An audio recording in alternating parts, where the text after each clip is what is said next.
For our next section, we're going to be looking at some more equations using the common log and the natural log to solve them.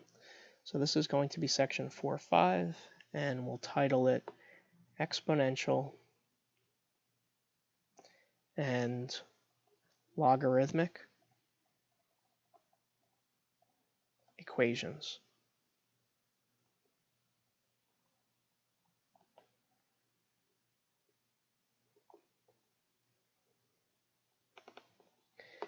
Now, we talked about this a little bit in the last section, but I just want to make sure that you understand the purpose of logarithms. So recall that logs and exponential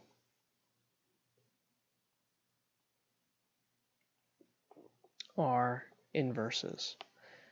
That's the main idea here. They cancel each other out. It's similar to if you had like a plus and a minus, right? Like if you had x plus 2 is 3, you would use a subtraction to solve that. Just like multiplication and division.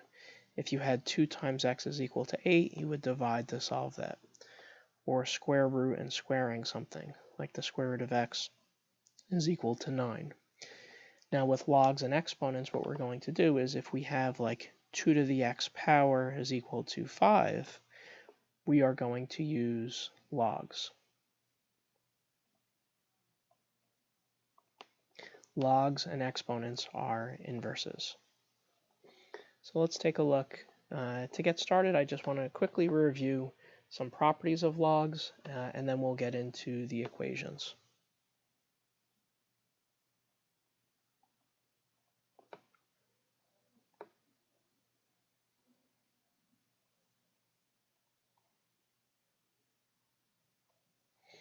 Okay, so our first property that we talked about was called the translation property.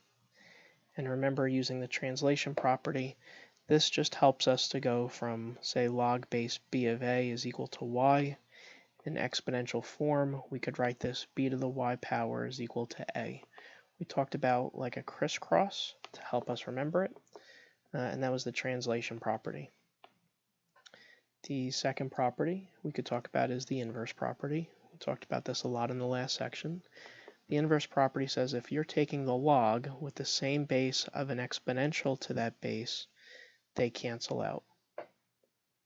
Same thing if you had an exponential to the same base as a log, then they would cancel out also. Next property is called the property of equality. This is new for us. We haven't talked about it so far. But what the property of equality says is if you have a log with the same base of m equal to the log with the same base of n, that means that m and n are equal to each other. Similar like with exponents. Like say if we had b to the x power is equal to b to the y power. When we were talking about solving exponential equations, we said that if the bases are the same, the powers are the same. Next was our common log. Remember what common log meant. It meant that if there's no 10 there, or if there's no base there, it automatically means log base 10. And we also talked about a natural log. Natural log meant that if you see the button ln on your calculator, we really know that that means log base e on our calculator. And we use this, so used with, if you see an equation with e in it. So why is that a good idea? Well, because what's ln e? That's really just the log base e of e, which cancels, right? So whenever you see ln and e next to each other, they're going to cancel because of the inverse property. ln is really just base e. Same thing if you have a problem like this, e to the ln x power. Well, ln is really just base e. So these cancel, and you just get x. So let's get into some properties with this. we're going to also be using the power property, quotient property, and the product property. Product, power, and quotient. So let's solve. First example is 7 to the x power is equal to 12. Now it is an exponential equation, so we could take the common log of both sides. Doing that allows us to bring down the x. So we get x times the log of 7 is equal to the log of 12. And then we could divide both sides by the log of 7. And if you type this into your calculator, let's see what we get here. Log 12 divided by log 7. This comes out to be 1.27698. So I'm going to write 70. We always round our answer to the 4th decimal place. What about if we had a problem like this?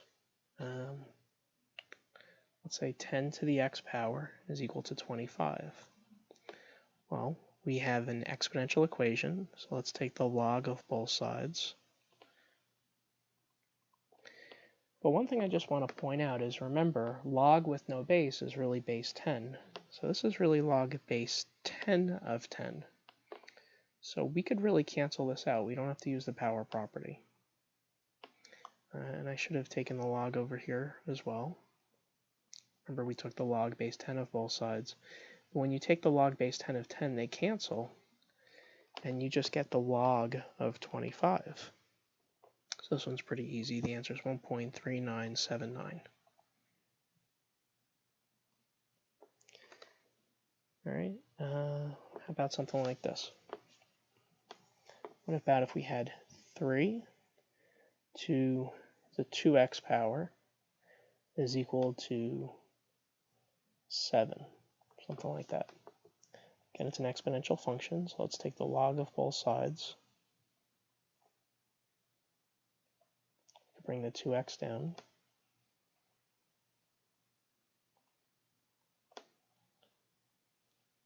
Now remember, we want to get the x by itself.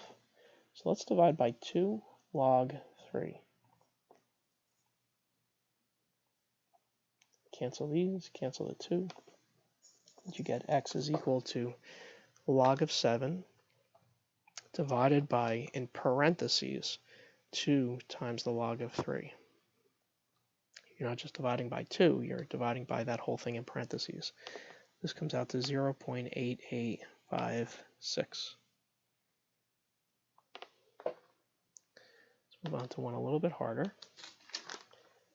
How about something like this?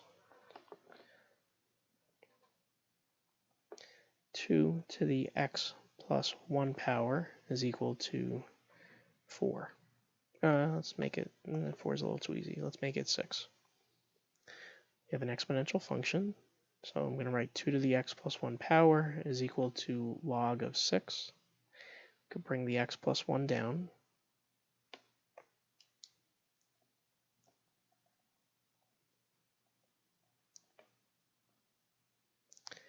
Now, it's not x plus 1, it's not written like this, right? Remember, the whole power is being multiplied by the log of 2. Log of 2 is just a number. So you could figure out what that is as a decimal and distribute it, but it might make our work a little less sloppy if we just divide both sides by log of 2. If you're multiplying by it, you could divide to get rid of it, and you'd get x plus 1 is equal to the log of 6 divided by the log of 2. And this comes out to 2.5850. Subtracting 1 gives us 1.5850. How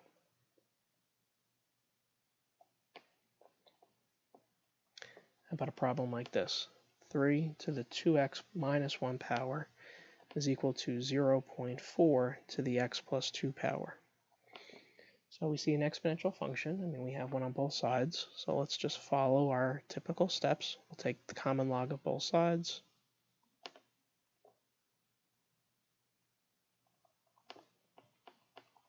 And now we could bring those powers down.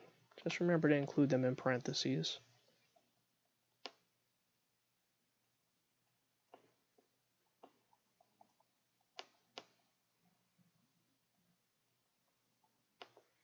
and we could divide both sides by, pick one of the logs, it doesn't matter what we do.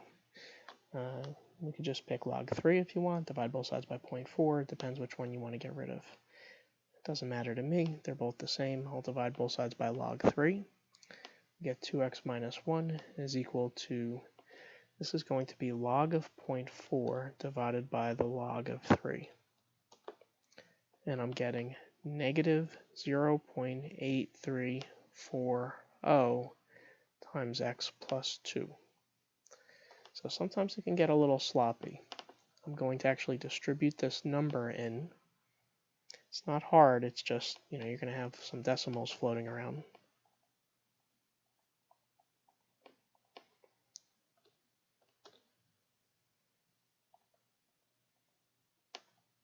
And now we'll just get the same variables on the same side, so maybe I'll subtract 2 on both sides, and I'll add this decimal.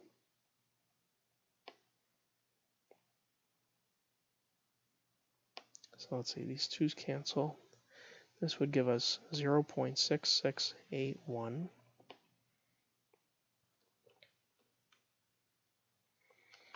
And let me see here, these would cancel. Just typing this in my calculator here, so negative 0.834 minus 2 is going to be negative 2.834x, and we have to divide by the number in front of x to get rid of it.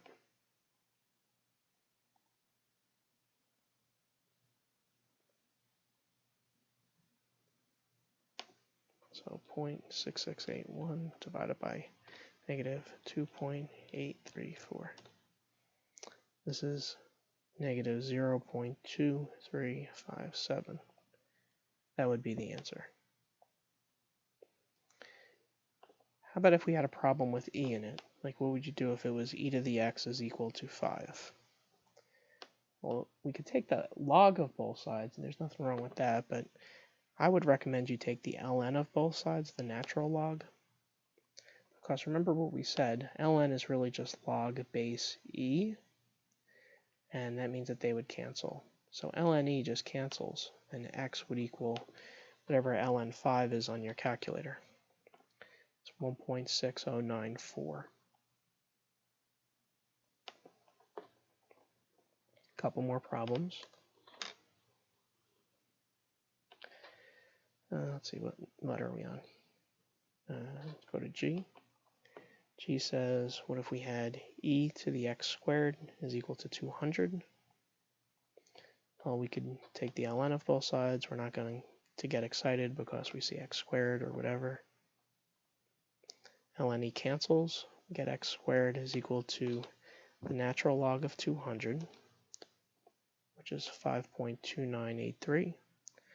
Taking the square root of anything squared is going to give us absolute value. I'm getting 2.3018. To get rid of absolute value, we just write a plus or minus there.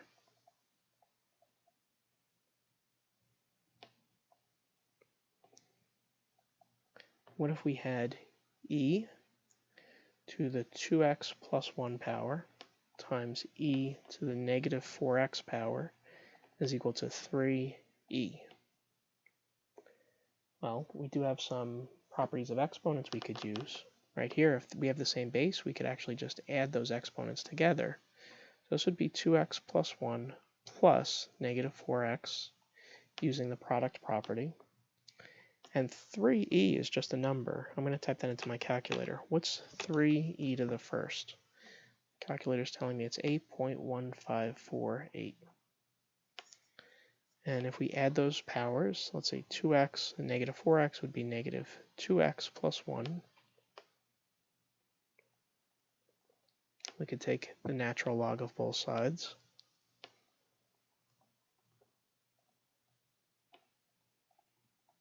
These cancel, and we get negative 2x plus 1 is equal to the natural log of that number is 2.0986. We'll subtract 1, divide by negative 2, and call it a day.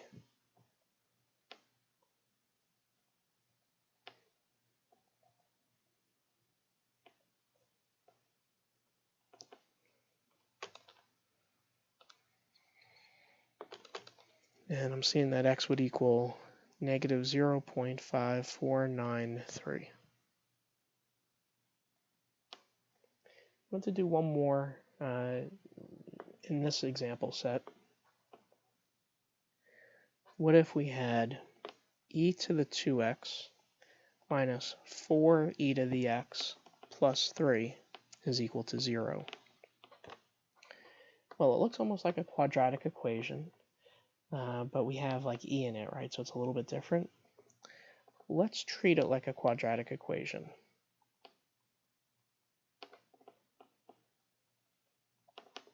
And we talked about this before when we talked about quadratic techniques.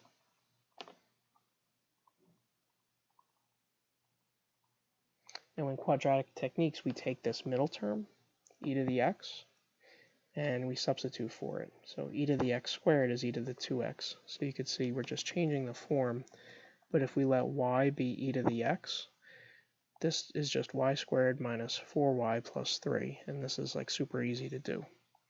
This would be y minus 3 times y minus 1. So y would be 3, y would be 1. E to the x is 3, e to the x is 1. And we could take the natural log of both sides.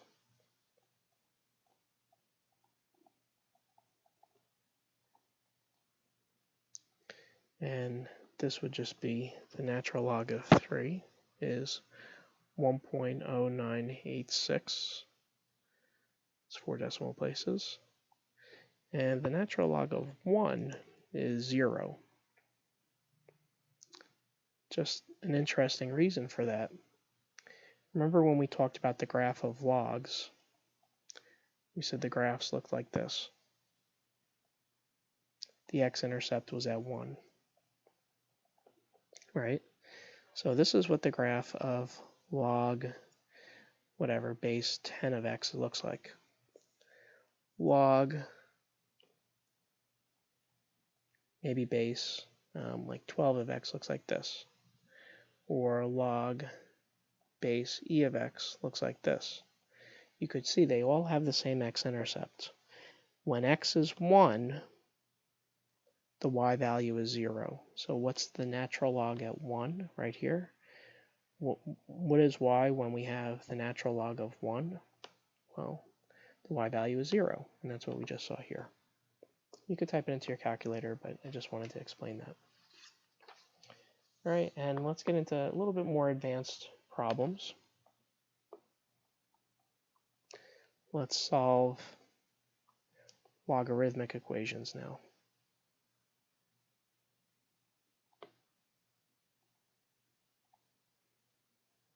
We just solved like exponential equations. Now let's focus on some logarithmic equations. So what if we had a problem like this? 7 times the natural log of x is equal to 28. The first thing we could do is divide by 7. And you'd get that the natural log of x is equal to 4. And remember what the base is. The base is really e.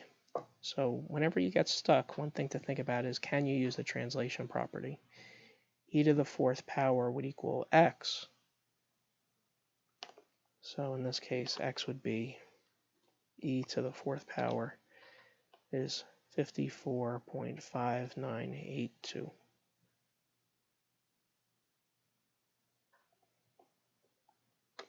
What about if we had the log base 2 of x cubed minus 19 is equal to 3? Using the translation property, 2 to the 3rd is equal to x to the 3rd minus 19. So 8 equals x to the 3rd minus 19. Adding 19 to both sides, we get x to the 3rd is equal to 27. And if we take the cubed root, we get x is equal to 3. Now let's just check, because remember we said you can't take the log of a negative number. So if you plug in 3 here, 3 to the 3rd is 27, minus 19 is 8. 8 is really 2 to the 3rd. So the base and this 2 would cancel. Everything works fine. You should always just check your answer to make sure you're not taking a log of a negative number. It is possible to get an extraneous solution with logs also. What if we had something like this? Maybe I'll go to the next line to give us a little bit more room. What if we had the log of x plus 6 minus the log of x plus 2 is equal to the log of x? Well, using the quotient property, we could write this as the log of x plus 6 over x plus 2 is equal to the log of x. So that was using the quotient property. Now we're going to use the property of equality. We have 1 log is equal to 1 log. We can cancel out the logs.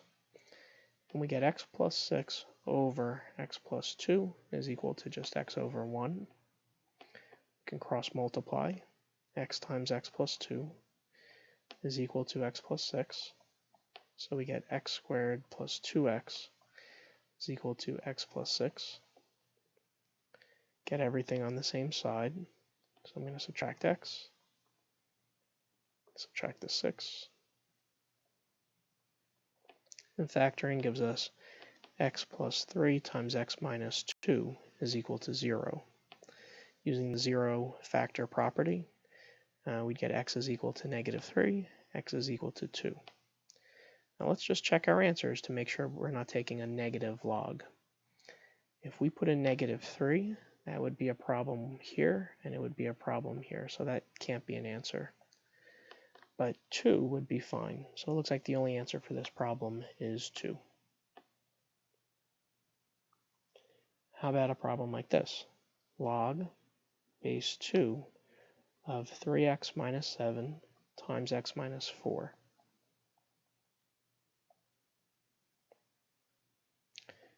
Make that equal to 3. So we could use the translation property. 2 to the third is equal to 3x minus 7 times x minus 4. So we get 8 is equal to 3x squared minus 12x minus 7x plus 28. I'm just distributing. Get everything on the same side, so I'll subtract 8 on both sides. So 3x squared minus 19x plus 20 is what we get. And now let's see if we could factor that. If we can't factor, we could always use the quadratic formula. 3 times 20 is 60. Factors of 60 that add up to negative 19. Let's see what we have here.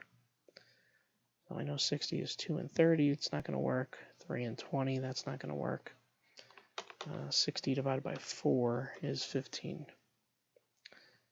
So 4 and 15. If I use negative 4 and negative 15, this would factor nicely. So we get 3x squared minus 4x minus 15x plus 20. Cutting it down the middle. We take out an x. 3x minus 4. We could take out a negative 5. We get 3x minus 4. So the GCF is 3x minus 4 times x minus 5. Would tell us that x would equal 4/3 and x would equal 5. Let's just check in our problem. If we were to plug in 5, we wouldn't get a negative, and if you plug in 4/3, 4/3 would give us a negative here and a negative here, so we're taking the log of a positive number. So both of these answers would be fine. A couple more. What if we had a problem like this, where it's the log of 3x plus 2 plus the log of x minus 1 is equal to 1. Well, right away we could use the product property and say that this is just the log of 3x plus 2 times x minus 1. Now to get rid of log, we could use the translation property. Let's say 10 to the first power is equal to 3x plus 2 times x minus 1. Let's go ahead and distribute this. It's similar to the last problem we did. So 3x squared minus 3x plus 2x minus 1, or plus 2x minus 2, I should say. Subtracting 10 gives us 3x squared minus x minus 12. Let's finish this. We'll try to factor it. And see, that's kind of a common mistake that I do. Remember, it's always the AC method, not just the last number. So factors of negative 36 that add up to negative 1. So I know that would be 2 and 18, 3 and 12, 4 and 9. What else can we do here? 5 doesn't work. 6 and 6. Yeah, I don't think that's going to work here. Let me just check my work quickly here. 3x plus 2, x minus 1. Yeah, 10, negative 12. Yeah, everything looks right. So it looks like this doesn't factor. We could either complete the square or use the quadratic formula.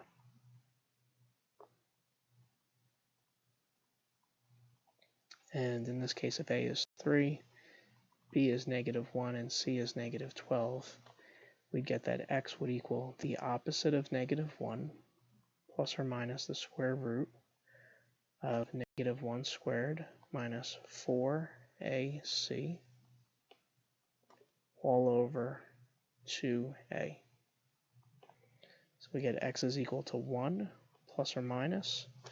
We're going to have 1, let's see here, minus 4 times 3 times negative 12.